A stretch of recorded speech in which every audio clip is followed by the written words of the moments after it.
और आज प्रश्नकाल में हम आपको देश में नक्सलियों के सबसे बड़े गढ़ में ले जाने वाले हैं। दो तस्वीरें हम आपको दिखाना चाहते हैं। कल तक जहां जाने से लोग कांपते थे, वहां बीपीओ खुल गया है। कल तक जहां सड़क पर निकलने पर लैंडमाइन फटने का डर रहता था, वहां आज सर पर गाड़ियां दौड़ रही हैं। कल तक जहां लकड़ी के चूल्हे जलते थे, वहां गैस के सिलेंडर पहुंच गए।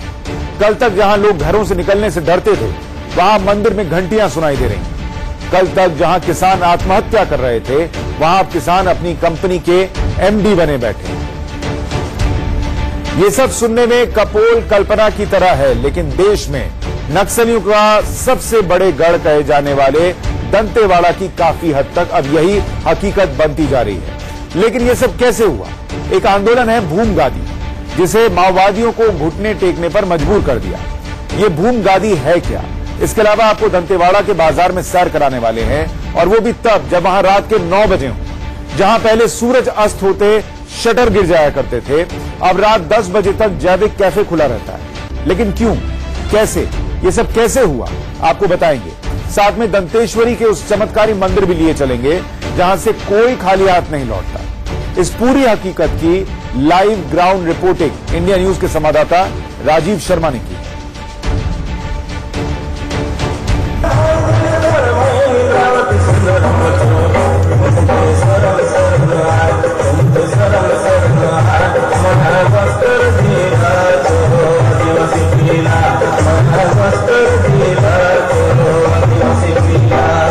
रोटी, कपड़ा, मकान, बिजली और सड़क, ये 5 ऐसी जरूरतें हैं जो कि हर एक की जिंदगी में एक अहम जगह रखती हैं।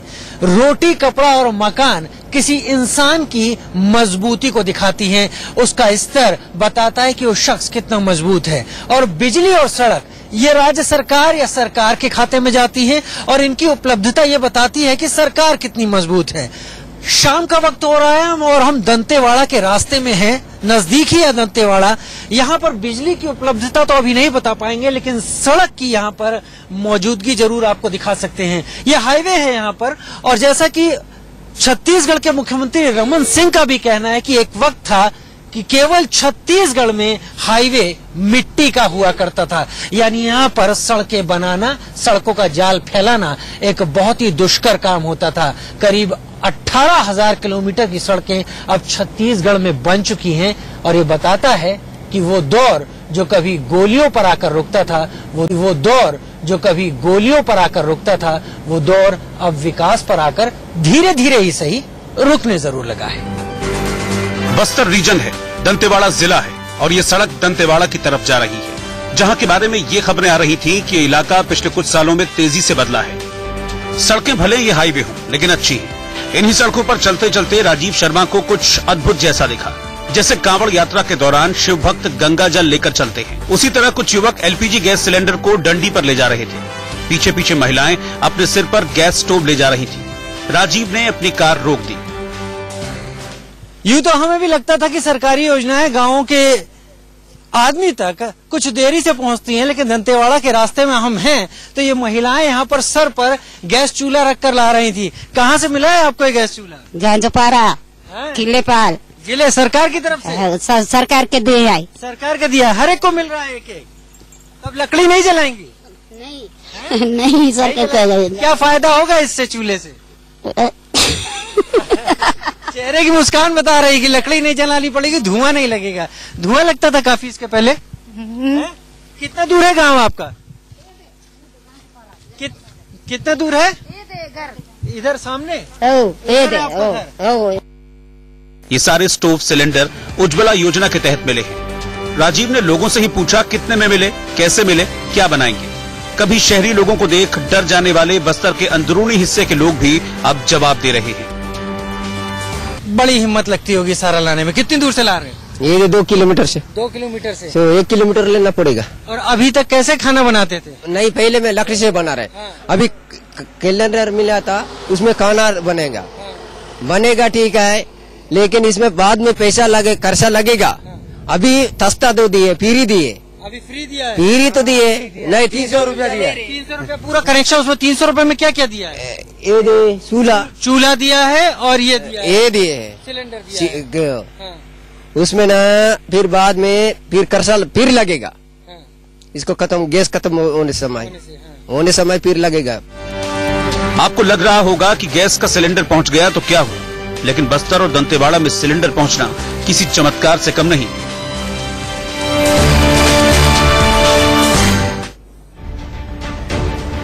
आपको याद होगा कि 2014 के जून में सत्ता संभालने के बाद मार्च 2015 में प्रधानमंत्री नरेंद्र मोदी ने लोगों से गैस सब्सिडी छोड़ने का आह्वान किया था, जिसके बाद लाखों लोगों ने गैस सब्सिडी छोड़ी भी थी। 1 मई 2016 को उज्ज्वला योजना की शुरुआत की गई। आज की तारीख में करीब 2 करोड़ लोगों को इस योजना का लाभ मिला है। ये तो आंकड़ों में दिखता है, लेकिन जिन लोगों ने सब्सिडी छोड़ी उन्हें पता नहीं कि उनके हिस्से की सब्सिडी से किसे सिलेंडर और चूल्हा मिला है। उम्मीद है कि ये तस्वीरें देखकर आपके दिल को एक तरीके से सुकून मिला होगा, ठंडक पहुंची होगी। अगर आपने भी अपनी गैस सब्सिडी छोड़ रखी है तो आपको पता चला होगा कि दंतेवाड़ा के उस सुदूर इलाकों में रहने वाले लोगों को भी अब उससे फायदा पहुंच रहा है। लेकिन एक बड़ी दिक्कत अभी भी, वो क्या है वो भी देखिए जरा। 300 रुपए में गैस सिलेंडर और चूल्हा पाना अच्छा लगता हो, आसान लगता हो और ये लगे कि सरकार लोगों तक पहुंच रही है, लेकिन शहर के लोग जिनकी आदत हो चुकी है कि उनके दरवाजे पर गैस सिलेंडर आता है, अगर इस तरीके से देखें कि दंतेवाड़ा के इन इलाकों में हालांकि गैस सिलेंडर और चूल्हे जैसी सुविधाएं अब घर घर में गांव के पहुंचने लगी हैं, लेकिन उसको लाने ले जाने की कोशिशें कहीं ज्यादा दुष्कर हैं, दुरूह हैं। ये वो चीजें हैं जहां तक सरकार को पहुंचने की कोशिश करनी होगी, विकास को असल मायनों में पटरी पर लाने के लिए।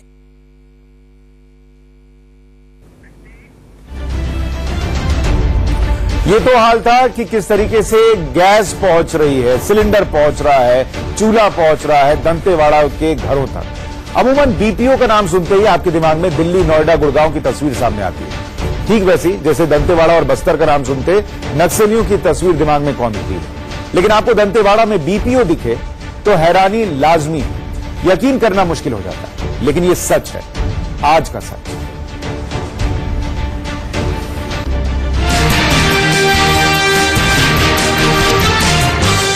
बड़े शहरों से अगर बाहर निकल जाएं तो अमूमन ऐसी बिल्डिंग कम दिखाई देती है, लेकिन ये बिल्डिंग जो आपकी टेलीविजन स्क्रीन पर है वो दंतेवाड़ा है। दंतेवाड़ा में मौजूद मध्य भारत का सबसे बड़ा बीपीओ सेंटर। इस बीपीओ के अंदर चलेंगे, लेकिन उससे पहले इसके बारे में दंतेवाड़ा के कलेक्टर से मिलिए। युवा है, डीएम है, दंतेवाड़ा के डीएम सौरभ जी हैं मेरे साथ। सौरभ जी, हम पहले ये बता दें कि हम इस वक्त हैं कहाँ, ये जगह क्या है? ये वहाँ जहाँ हम वर्तमान में श्री अटल बिहारी वाजपेयी एजुकेशन सिटी के अंतर्गत हैं। यहाँ पे पूरे बस्तर का जो सबसे बड़ा बीपीओ और पूरे मध्य भारत का सबसे बड़ा बीपीओ जो स्थापित किया गया, युवा बीपीओ, उसमें वर्तमान में हम खड़े हुए हैं। यहाँ पे 324 बच्चों 3 कंपनियों में काम कार्यरत हैं और बहुत जल्दी ही इसको स्केल अप करके 1000 युवाओं को रोजगार से जोड़ने का प्रयास है। रिपोर्टर राजीव अब इस बीपीओ के अंदर गए। अंदर का दफ्तर देख ये समझ पाना मुश्किल है कि सब कुछ नक्सलियों के इस इलाके में हो रहा है, जहाँ उनके कहे बिना पत्ता नहीं हिलता, ऐसा कहा जाता है। दंतेवाड़ा का नाम अगर आपने सुना होगा तो आपके जहन में नक्सलवाद उभरा हुआ दिखाई पड़ेगा। आपके जहन में तमाम ऐसी घटनाएं दिखेंगी जिन घटनाओं में सिपाही लोग शहीद होते हैं। आपके जहन में इस इलाके की गरीबी दिखाई पड़ेगी। लेकिन मैं जहां पर खड़ा हुआ हूं ये एक ऐसी जगह है जो कि दंतेवाड़ा को एक अलग रूप में पेश करती है। एक एक करके कुछ एक से बात करने की हम कोशिश करेंगे कि आखिर यहाँ पर क्या बदलाव है। तो बीपीओ का सेंटर, यहाँ पर आके काम सीखना आपके लिए खुद सवाल भरा नहीं था कि आपको यहाँ पर मिल जाएगा? Yeah, it's like very big question for me, and now I am prepared and I am doing my job very well. Very good. God bless you. I am prepared very well and I am doing my job, ऐसा कह रहे हैं। आप कब से यहाँ पर इस प्रैक्टिस में हैं?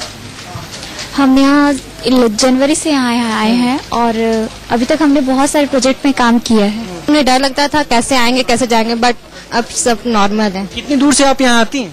सर किरंदुल से आते हैं। किरंदुल से सर। कितनी दूर है यहाँ से? सर यहाँ से 55 किलोमीटर। और रहती कहाँ है? रोज 55 किलोमीटर से आती हैं? Yes sir. और अभी आप सीख रही हैं? Yes sir. 55 किलोमीटर दूर से आके यहाँ पर सीख रही हैं। क्या उम्मीद है यहाँ पर बीपीओ का क्या फ्यूचर लगता है आपको? सर ये आगे जाके बहुत ही यहाँ के लोगों के लिए बहुत ही अच्छी बेनिफिट्स, बहुत अच्छी जॉब हो सकती है सर सभी के लिए। और जो बचे हुए हैं जिनके पास जॉब नहीं है वो यहाँ आके जॉब कर सकते हैं। आपको उम्मीद थी कि दंतेवाड़ा में ऐसी चीज हो पाएगी? नहीं सर, ऐसी उम्मीद तो नहीं थी, क्योंकि ये बहुत ही पिछड़ा हुआ क्षेत्र है। यहाँ बीपीओ खुलेगा ऐसा मैंने कभी सोचा भी नहीं था, बट अब खुल गई तो बहुत खुशी हुई है मुझे। इन तस्वीरों को देखकर 1 मिनट के लिए आपके मन में यह सवाल उठ रहा होगा कि क्या हो गया, इसमें क्या बड़ी बात है? एक बीपीओ ही तो खोल दिया है, इससे क्या बस्तर मंडल की सूरत बदल गई? दंतेवाड़ा की पहचान बदल जाएगी? इसलिए आगे कुछ रिपोर्ट आपको दिखाऊं जिसमें हम दंतेवाड़ा के बाजार, दंतेश्वरी का वो मंदिर जिसके बारे में कहा जाता है कि वहां एक चमत्कारी पिलर है जिसे अपनी बाहों में समेट लेने वाले की इच्छा जरूर पूरी होती है, ये सब आपको दिखाऊं उससे पहले आपके सामने कुछ मोटे आंकड़े रखना चाहता हूं जिससे आपको ये समझ में आए कि हाईवे से इतर पगडंडियों पर विकास किस तरीके से हुआ है, शहर के इतर गांव में विकास किस तरीके से हुआ है, फ्लैट और हवेली से इतर झोपड़पट्टी में विकास किस तरीके से दिख रहा है, और जिस दंतेवाड़ा की हम बात कर रहे हैं वहां पर विकास होना क्यों बड़ी बात है, इसको समझिए, क्योंकि नक्सलियों का गढ़ रहा है ये। आप इन आंकड़ों से देखिए, 2013 में हम माओवाद से मोह भंग और विकास की राह पर दंतेवाड़ा की बात बता रहे हैं, और सबसे पहले शिशु मृत्यु दर बता रहे हैं। 2013 में अगर 1000 बच्चे इस इलाके में जन्म लेते थे तो 70 की जन्म लेने के साथ ही मौत हो जाती थी। 2018 में 5 साल में यह आंकड़ा घटकर 44 का हो गया है, यानी 1000 बच्चे अगर जन्म ले रहे हैं तो अब 44 की मौत हो रही है। ये अपने आप में वहां सुधार है। अब आप अस्पतालों में डिलीवरी के मामले देखिए, 2003 में, आज से करीब 15 साल पहले की बात मैं बता रहा हूं, 1000 बच्चे अगर जन्म लेते थे तो उनमें से सिर्फ 19 बच्चे दंतेवाड़ा के अस्पताल में जन्म लेते थे। आज यह आंकड़ा बढ़कर 72 हुआ है। 1000 बच्चों में 72 ऐसे हैं जिनका जन्म अस्पतालों में हो रहा है। 2018 की हम बात कर रहे हैं। आप समझिए कि कितना पिछड़ा इलाका ये रहा है, जहां का हम आपको बीपीओ दिखा रहे हैं, जहां बच्चे तक अस्पताल में जन्म नहीं लेते थे, वहां आज बीपीओ है, वहां आज सड़क है, वहां सिलेंडर है, वहां चूल्हा है। इसके बाद एक और आपको आंकड़ा दिखाता हूं, सड़क के लिहाज से समझिए। पिछले 5 साल में दंतेवाड़ा में 3998 किलोमीटर नई सड़क बनी। पूरे बस्तर डिवीजन की अगर बात कीजिएगा, जो नक्सल प्रभावित इलाका है, 8588 किलोमीटर नई सड़क सिर्फ जिला मुख्यालयों को गांव से जोड़ने के लिए बनाई गई है। स्कूल कॉलेजेस की बात को समझिए कि कैसे विकास की दिशा वहां पर तय करने के लिए पढ़ाई जो है वो आगे हो, इसके लिए पिछले 5 साल में 9 सरकारी कॉलेज खोले गए हैं, जिसमें कि मेडिकल और इंजीनियरिंग कॉलेज शामिल हैं। 41 हायर सेकेंडरी स्कूल और 58 हाई स्कूल खोले गए हैं। इसके अलावा 2 बड़े सरकारी अस्पताल खोले गए हैं।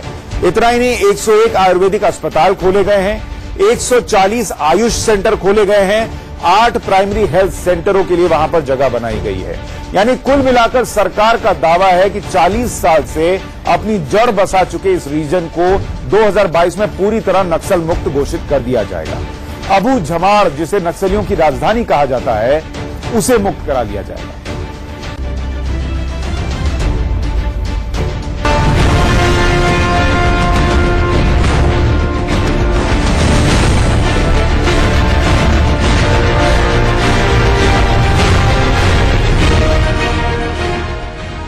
ये दंतेवाड़ा का बाजार है। कभी सूर्यास्त होते यहां दुकानों के शटर गिर जाते थे। अब 9 बजे रात में भी बाजार में चहल पहल है, सड़कों पर आवाजाही है। ये बदलते दंतेवाड़ा का सबूत है।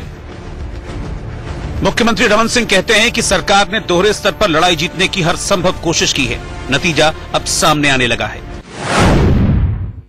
लेकर इनके एजुकेशन पे जो फर्क आया है, इंफ्रास्ट्रक्चर में कहूँ तो यहाँ का मेडिकल कॉलेज, यहाँ का इंजीनियरिंग कॉलेज, यहाँ के बहुत हर क्षेत्र में ITI का निर्माण, दंतेवाड़ा बीजापुर में देखना चाहे तो एजुकेशन हब, वहाँ के हेल्थ के हमारे सिस्टम हमने शुरू किया है। और एक प्रकार से पूरी कनेक्टिविटी देने का 8000 किलोमीटर से 18000 किलोमीटर सड़क का निर्माण यहाँ पे हुआ है। इलेक्ट्रिक पहले सिर्फ 132 kV का लाइन था, अब न केवल 132 kV का लाइन है बल्कि 220 और 440 का भी लाइन यहाँ पे है। 3 अलग अलग कनेक्टिविटी देने का काम किया है। बस्तर नेट के माध्यम से 600 किलोमीटर केबल बिछाने का काम बस्तर में चल रहा है। तो हम सभी क्षेत्रों में एक ये पूरा इलाका 40 साल से नक्सलियों का गढ़ इसलिए भी बना रहा क्योंकि यहाँ के स्थानीय लोगों ने नक्सलियों का साथ दिया। इसलिए साथ दिया कि ये पूरा इलाका लंबे समय तक विकास की बाट जोहता रहा। खेती किसानी होती तो रही, लेकिन पेट चलाने के लिए। अब जब विकास यहाँ लौटा है तो किसानों को MD बनाया जा रहा है, उनके प्रोडक्ट की ब्रांडिंग हो रही है। दंतेवाड़ा की एक और कहानी है और वो कहानी ठीक वहाँ शुरू होती है जहाँ मैं खड़ा हुआ हूँ। इसे कहते हैं जैविक कैफे। अब जैविक कैफे क्यों कहते हैं ये थोड़ा सा हम बाद में आपको समझाएंगे। यहाँ हम आपको दिखाना चाहेंगे कि ये जो पूरी बिल्डिंग बनी हुई है ये टाइल्स का इस्तेमाल करके, प्लास्टर का इस्तेमाल करके नहीं बनी है, बूटा स्टोन से बनी हुई है। ठंडी बिल्डिंग कही जाती है। अब बताते हैं कि हम यहाँ क्यों हैं।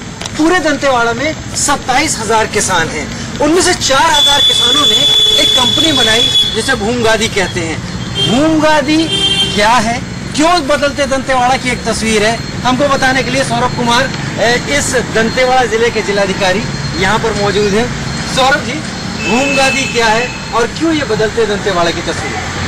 भूमगादी जो यहाँ का लोकल ट्रेडिशनल फेस्टिवल होता है जिसमें जब धान काटा जाता है तो पूरा गांव निकलता है, एक फेस्टिवल, एक सेलिब्रेशन के रूप में मनाता है, उसी को भूमगादी कहते हैं। और उसी फेस्टिवल के नाम पे ही लोकल जो हमारे जिले की कंपनी है, किसानों की कंपनी है, जिसमें 4,000 किसान जिसके सदस्य हैं, उन्होंने अपनी कंपनी का नाम भी उसी नाम से रखा है। जितने लोग यहाँ पर बैठे हुए हैं, मैं अपने दर्शकों को यहाँ पर बताऊं कि ये किसान तो है, लेकिन जो भूमगादी कंपनी बनाई है इन्होंने, उसके डायरेक्टर्स भी हैं। तो अगर डायरेक्टर सामने है तो इस बदलते दंतेवाड़ा के किसानों से ही बात कर लेते हैं कि आखिर इस कंपनी को कहां तक ले जाने की ये सोच रखते हैं। क्या उत्पादन है, क्या उत्पाद है, आगे इस कंपनी को, इस बिजनेस को आप लोग कैसे ले जाएंगे? जी, हम लोग का पूरा जितने भी दंतेवाड़ा के किसान हैं, हम लोग तक सोच है कि इस कंपनी को हमेशा कायम रहे, परंपरा तक से चलते आ रहा है और ये युग युग तक चलते रहे, जब तक मानव जीवन है तब तक चलते रहे। अब आपको जैविक कैफे, भूमगादी आंदोलन सब समझ में आ गया होगा। भूमगादी ने इस इलाके के किसानों को नई ऊर्जा दी है और ये नई ऊर्जा नक्सलियों पर सबसे ज्यादा भारी पड़ रही है।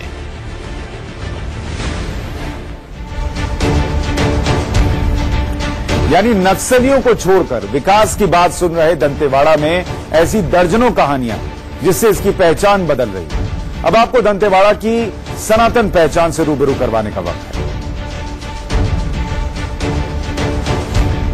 छत्तीसगढ़ के दंतेवाड़ा का ध्यान ज़हन में आते ही सबसे पहले नक्सलवाद की समस्या सामने आती है। लेकिन दंतेवाड़ा केवल नक्सलवाद से ही नहीं जुड़ा हुआ है, दंतेवाड़ा जुड़ा हुआ है मां दंतेश्वरी से। 800 साल पुराना यहाँ पर मंदिर है, यहाँ पर एक गरुड़ स्तंभ मौजूद है। कहते हैं कि देवी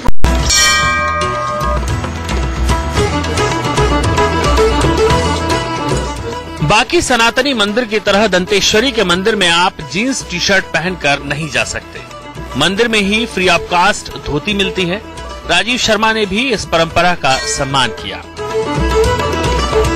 मंदिर के अंदर आते ही आपको अपनी वेशभूषा को बदलना होता है, यानी पुरुष अपने पैंट और पैजामे को धोती में बदल लेते हैं और यही यहाँ की वेशभूषा। इसके बिना मंदिर के गर्भगृह तक नहीं जा सकते। लेकिन गर्भगृह से पहले ये भगवान भैरव का मंदिर है, जहाँ पर जो भक्त आते हैं वो अपना शीश। ये थी बदलते दंतेवाड़ा की एक्सक्लूसिव रिपोर्ट। देश के अलग अलग शहरों में जो लोग रहते हैं उन्होंने अमूमन ब्रेकिंग न्यूज में, अखबारों में दंतेवाड़ा का नाम सुना होगा तो इसी लिहाज से सुना होगा कि वहां कोई नक्सली हमला हो गया और इतने लोग मारे गए। लेकिन आज हमने आपको वो तस्वीर दिखाने की कोशिश की कि किस तरीके से विकास वहां पहुंच रहा है, कैसे लोगों की जिंदगी बदल रही है और दंतेवाड़ा का नाम सिर्फ नक्सलवाद से नहीं जोड़कर देखा जा सकता। दिखाने का मकसद सिर्फ इतना है कि आप देखें कि चीजें बदल रही हैं। प्रश्नकाल में हम सिस्टम पर सवाल उठाते ही रहते हैं। पिछले हफ्ते हमने आपको अवैध पार्किंग माफिया के मायाजाल की खबर भी दिखाई थी, आपको याद होगा। मुझे बताते हुए खुशी है कि इसका बड़ा असर हुआ।